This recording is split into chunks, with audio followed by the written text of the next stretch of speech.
Amados hermanos, en Cristo Jesús, el Señor les bendiga en este domingo maravilloso, día del Señor, día apartado para alabar y bendecir su nombre. Hoy hablaremos de buenas noticias. Tendré una lectura bíblica, el Señor nos dará respuestas a muchas cosas, como siempre. El Señor tendrá la palabra para bendecirnos, para animarnos, para alimentarnos. El Señor tendrá esa palabra de bendición para cada uno de nosotros.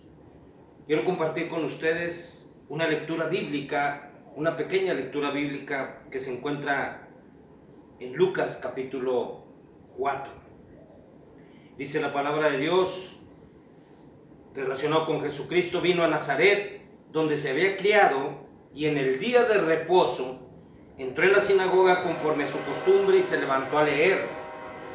Y se le dio el libro del profeta Isaías, y habiendo abierto el libro, halló el lugar donde estaba escrito: el Espíritu del Señor está sobre mí, por cuanto me ha ungido para dar buenas nuevas a los pobres, me ha enviado a sanar a los quebrantados de corazón, y a pregonar libertad a los cautivos y vista a los ciegos, a poner en libertad a los oprimidos, a predicar el año agradable del Señor. Y enrollando el libro lo dio al ministro y se sentó, y los ojos de todos en la sinagoga estaban fijos en él. Y comenzó a decirles: hoy se ha cumplido esta escritura delante de vosotros. Oremos. Padre, te alabo en esta hora, bendigo tu nombre, Señor, y te pido en el nombre de Cristo Jesús que tu palabra, Señor, llegue a tierra fértil en nuestros corazones y produzca fruto. Bendícenos en esta hora, Señor, y que sea tu palabra la que se exponga en Cristo Jesús. Amén. Decía que hoy hablaremos de buenas noticias. El Evangelio significa buenas noticias.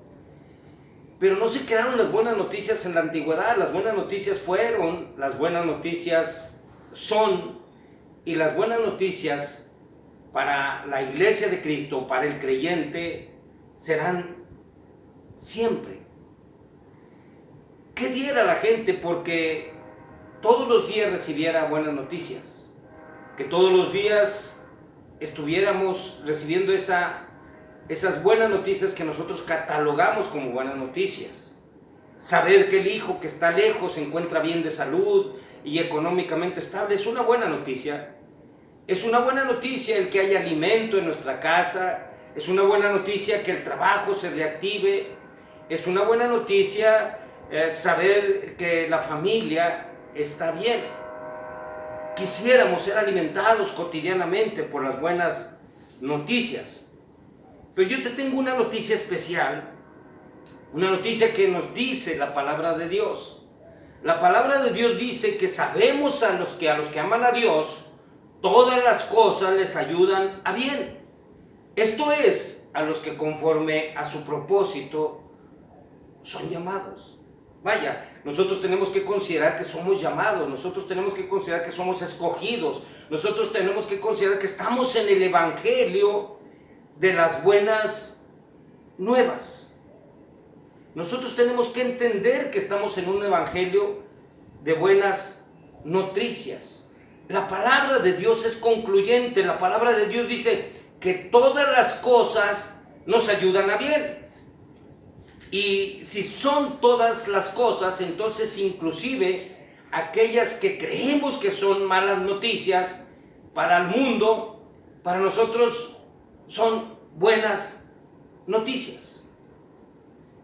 En la esquina de la escalera, al final de la escalera subiendo, hay una fotografía. Aquí en su casa hay una fotografía donde estamos Cristina, mi esposa, mi hijo el mayor, Oreb, y yo en la cima del cerro de la Cueva del Vapor.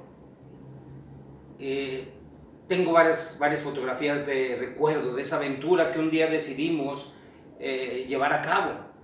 Un día anterior nos pusimos de acuerdo, Cristina, mi hijo Oreb estaba muy pequeño, que tendría 4 años, y dijimos, vamos al cerro, a la Cueva del Vapor.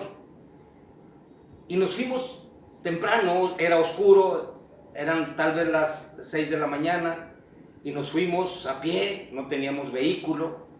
Era una aventura, queríamos llegar a conocer la Kuala Lumpur, nos fuimos temprano, empezamos a subir el cerro a oscuras y créanme que fue un camino sinuoso, difícil, en la oscuridad, solamente alumbrados por la luna que todavía estaba y nos topamos con espinas, nos dañaron, nos lastimaron, nos topamos con un camino difícil, hierba silvestre, sonidos muy que atemorizaban e íbamos subiendo. Nuestra meta era llegar a la cima. Finalmente no estaba tan claro, pero ya estaba clareando y finalmente llegamos a la cima del cerro. Íbamos a buscar la Cueva del Vapor. Cuando estaba niño adolescente, yo en algunas ocasiones fui con mis amigos. Ya estando arriba en el cerro, les dije: buena noticia, porque ya estamos arriba, ya estamos en la cueva. Sin embargo, cuando estábamos arriba se oía toda clase de sonidos de la fauna silvestre. Se oían pájaros silvestres, se oían animales que se arrastraban y se oían cascabeles de víbora. Pero se oían espléndidamente, de tal manera que no podíamos evitar los sonidos. Entonces tuve que buscar un lugar para resguardarnos y entonces vimos una piedra enorme, mi esposa y yo, enorme la piedra, grande, de tal manera que subí a mi hijo ahí a la piedra, subí a Cristina a la piedra y me subí yo, y allí arriba de la piedra, en esa roca enorme, ahí desayunamos, ahí nos comimos unos sándwiches que llevábamos, esperamos que clareara más el sol. Y ya cuando estuvo claro que podíamos ver qué pisábamos, dónde tocábamos, entonces ya fueron otras buenas noticias. Y pudimos disfrutar de ese paseo, allá en esa aventura, muy atrevida porque estaba muy pequeño mi hijo. Y tenemos esas fotografías de esa aventura. Y buenas noticias porque la roca fue donde nos protegimos. Caminamos un camino sinuoso y finalmente estábamos allá arriba donde habíamos planteado llegar, donde habíamos proyectado. Conocimos, mi hijo y mi esposa conocieron la Cueva del Vapor. Buenas noticias. Dios, desde el principio que escogió a su pueblo y luego la iglesia de Cristo, y desde la antigüedad hasta los tiempos presentes, Dios se ha esmerado en darle buenas noticias al pueblo de Dios. Se lo dio desde la antigüedad. En la caída de Adán y Eva, Dios habló con Adán y le prometió restauración. Y de ahí vino la primera promesa de la venida de nuestro Señor Jesucristo. Vino el pacto de obras. Adán tenía que ser obediente a la perfección. Imposible. Le iba a costar a Adán. Le costó. Salió del huerto y costó. Dios se manifestó con buenas noticias cuando al pueblo de Israel le anunció que sería libertado, que sería liberado de la esclavitud de Egipto. Pero el pueblo de Israel, para llegar a la tierra prometida, tenía que transitar por el desierto. 40 años transitó. Estaríamos hablando de 2 o 3 mensajes de las lecciones que tuvo el pueblo de Israel en el desierto. Pero para llegar a la tierra prometida tenía que pasar dificultades y todo lo que sucedía en torno al pueblo de Israel eran enseñanzas, eran buenas noticias. El pueblo de Israel tenía que ser liberado de las tramas y los planes de Amán. Y Esther expuso su vida, arriesgó su vida. Mardoqueo arriesgó su vida para poder liberar al pueblo de Israel. Todo camino que Dios nos enseña puede tener dificultades, momentos complicados, momentos difíciles, pero siempre habrá buenas noticias para el pueblo, para la iglesia de Cristo. Solo te pido que te esfuerces, solo te pido que seas valiente, no te apartes de la palabra ni a diestra ni a siniestra, camina y tendrás la victoria. Todo lo que tú emprendas prosperará. Pero tú tienes que creer y tú tienes que estar seguro que estás cobijado bajo la protección de la palabra de Dios. Quien desea ser bendecido con buenas noticias de Dios, tiene que caminar por el camino que Dios le indica. Por eso Jesucristo les dijo: yo soy el camino, la verdad y la vida. Y son palabras que se quedan en nosotros para caminar en ese camino que Dios nos enseña. Y hay las advertencias claras de la palabra: en el mundo tendréis aflicción, pero confiad, yo he vencido al mundo.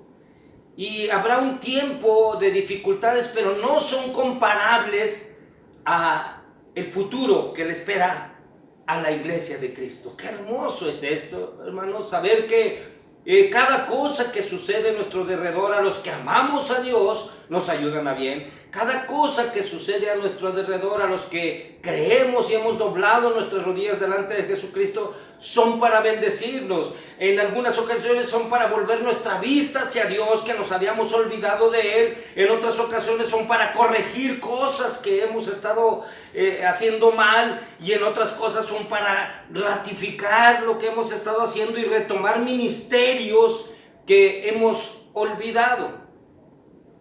Son buenas noticias presentes, son buenas noticias futuras, son buenas noticias eternas. Las buenas noticias que hablaba nuestro Señor Jesucristo cuando hable el rollo de Isaías 61, son buenas noticias que se siguen dando. El Señor me ha ungido para dar las buenas nuevas. Y esta profecía que nos entrega Isaías capítulo 61, 1 y 2, fue una profecía que se expresó en el tiempo de los desterrados de Israel en Babilonia. Allí Dios se revela con la profecía de buenas nuevas, y yo creo que Dios se revela con la profecía de buenas nuevas más importantes para la iglesia de Cristo. Registra Isaías 61: el Espíritu de Jehová, el Señor, está sobre mí, porque me ungió Jehová. Me ha enviado a predicar buenas nuevas a los abatidos, a vendar a los quebrantados de corazón, a publicar libertad a los cautivos y a los presos, apertura de la cárcel, a proclamar el año de la buena voluntad de Jehová y el día de la venganza del Dios nuestro.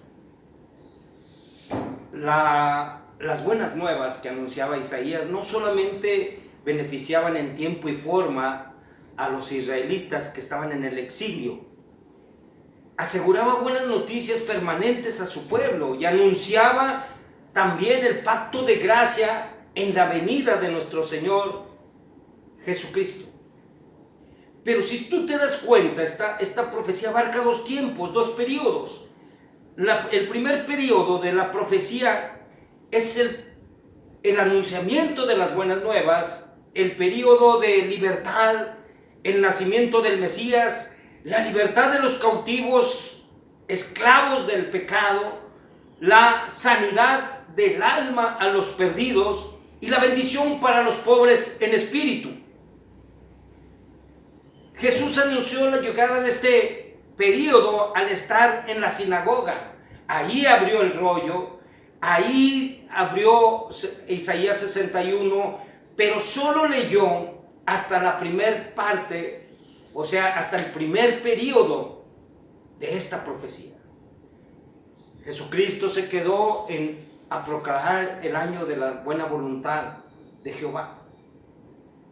Y quedó el segundo periodo pendiente, el día de la venganza del Dios nuestro.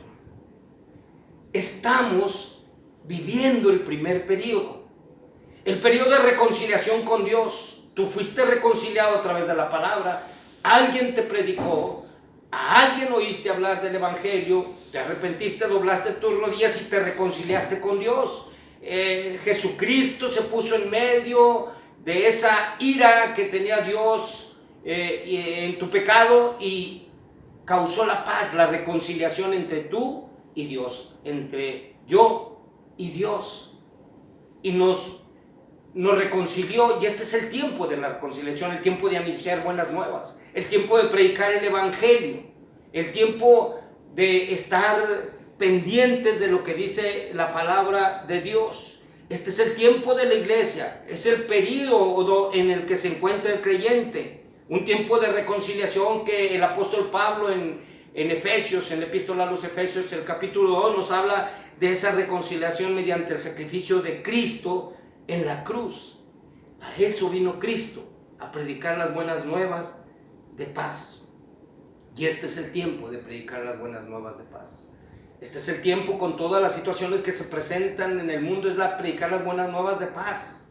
Este es el tiempo de recoger a aquellos, de que escuchen la palabra, aquellos que no la han escuchado, y que se acerquen y se arrodillen delante de nuestro Señor Jesucristo para no vivir el segundo periodo.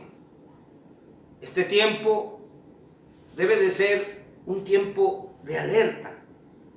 Por eso el apóstol Pablo decía: cuán hermosos son los pies de los que anuncian la paz, de los que anuncian buenas nuevas. Alguien que te lleva buenas nuevas siempre será de bendición para uno. Alguien que llega y te dice una buena noticia siempre será alguien bien visto. Nosotros tenemos las buenas nuevas para estarlas exponiendo. Nosotros tenemos las buenas nuevas para estarlas diciendo. Este es el tiempo de Jesucristo, de reconciliar con amor, con misericordia, no con crítica, no con juzgamiento, sino de reconciliar con amor y con misericordia. El segundo periodo, el periodo de la venganza, el tiempo de la venganza de Dios nuestro, o los últimos tiempos que se concretan con la segunda venida de Cristo, estará llena de situaciones complicadas profetizadas por la palabra de Dios. Y es un tiempo de ponernos alerta, no de alarmarnos, sino de ponernos alerta. Las parábolas que se relacionan con la segunda venida de Cristo normalmente te llevan a ser vigilante, como aquel padre de familia que vigila su casa cuando sabe que el ladrón va a ir, como aquellas mujeres que llenan su depósito de aceite para no ser sorprendidas. Es el tiempo de estar alerta. La Biblia nos revela señales que se sucederán y se van a suceder una tras otra, y se cumplirán en los tiempos perfectos de Dios, y habrá guerras y rumores de guerras, terremotos, pestes, hambres, todas estas cosas que son trágicas para la humanidad. Quiero decirte, mi hermano, que Jesús nos dijo: no tengan miedo. Quiero decirte, mi amado hermano, que Jesús dijo: este no es el fin. Quiero decirte, mi amado hermano, que Jesús nos recoge y nos da aliento. Es el tiempo de estar alertas. Pero todas estas señales que nos enseña la palabra de Dios relacionado con los últimos tiempos, hermanos, lo único que hacen es abonar a nuestra bendición. Es decir, son tiempos que nos ayudan a nosotros. Todo lo que sucede en torno a las señales, del Señor, obran a nuestro favor, a favor de los que han doblado rodillas delante de Cristo, a favor de los que se han entregado de corazón al Señor. Todo esto es un motivo de alerta, mas no de alarma. Por eso es tiempo de que te recojas y confíes en Cristo y confíes en su palabra. En el mundo tendréis aflicción, pero confiad. Quiero que sepas, mi hermano, que lo que hace el Señor para nosotros, si creemos en la palabra de Dios, siempre será para bien. Jesús dijo: no teman, manada pequeña. Las buenas nuevas no han acabado. Las señales son buenas nuevas para el que cree. Y si son buenas nuevas, entonces nosotros, si creemos que son buenas nuevas, gocémonos en la presencia de Dios, alegrémonos y vivamos el Evangelio con gozo. El Evangelio no termina, el Evangelio sigue siendo buenas nuevas. Pidamos a Dios sabiduría para vivir estos tiempos como lo hacía el salmista. Enséñame, Señor, a vivir mis días. Enséñame, Señor, a vivir mis días. La actitud de Habacuc fue en tiempos difíciles que a veces no entendía y decía, ¿por qué, Señor? Pero en el mismo clamor de Habacuc, el profeta dijo, aviva tu obra en medio de los tiempos. Las señales y las dificultades presentes juegan a favor del creyente, hermano, sin duda alguna. Juegan a favor tuyo, juegan a favor mío. Nos enseñan cosas grandes y maravillosas. Y al final de cuentas, la soberanía de Dios se hará perfecta. Dios protegió a su pueblo en el pasado. Cristo protege a su iglesia en el presente. La iglesia de Cristo está esperando el regreso de la segunda venida de Cristo. El apóstol Pablo decía, los que estemos aquí seremos arrebatados. Que quisiéramos ser arrebatados y no pasar a tener ese paso de muerte. Alégrate, iglesia, gózate en la presencia de Dios, gózate porque sabes que todas las cosas obran a nuestro favor a los que amamos a Dios. El Señor te bendiga. Oremos. Padre, te alabo y te bendigo en esta hora y te doy gracias por tu palabra. Es buena, Señor, y hoy nos has bendecido ricamente. Señor, que estemos en una actitud de alerta, esperando tu regreso, pero no de alarma. Cuidándonos, Señor, pero bendiciendo a los demás. No con temor, no angustiados, Señor, sino confiados en ti. Tu palabra es buena y la paz de Dios que sobrepasa todo entendimiento guarde sus corazones y pensamientos en Cristo Jesús. Amén. El Señor les bendiga.